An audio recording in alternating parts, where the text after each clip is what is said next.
Okay, in this video, I'm going to show you how to type an acute accent in Windows 8. The easiest way that I've found to do this is to open up your search bar, click on Settings, and then search for Input, and you'll see a link here that says Change Input Methods. So go ahead and click on that, and it takes you into the Clock Language and Region control panel. And you'll see that you have your default language installed here. So go ahead and click Add a Language. Scroll down to I and find Guelga. And then just double click on that. And it will create a new keyboard layout that you can change your keyboard layout to. And you can come in here and look at the settings.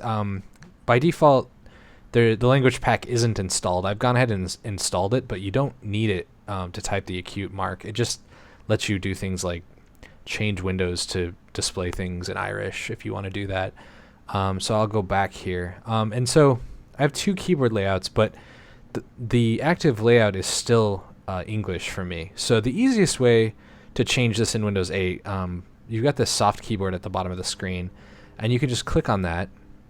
And then in the bottom right-hand corner, it shows your current keyboard layout. So if you click on that again, you can switch over to the Irish keyboard. And then what we'll do is I'll open Notepad.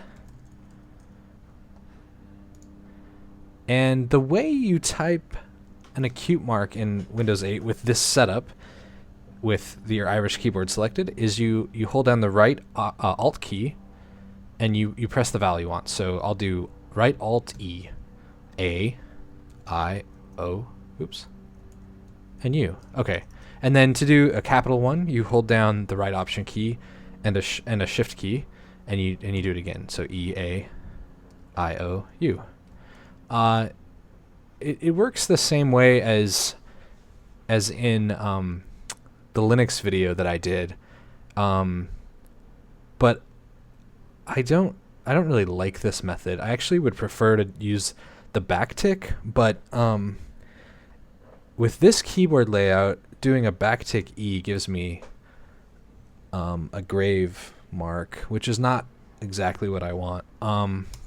So I'm not sure how to change that, but at least this will get you started. And if anybody else has any ideas, let me know in the comments. I've actually had this working before with the backtick in other versions of Windows, but I don't remember how I got there. So if I figure it out, I'll do another video. But this is good enough. So, all right, that's it.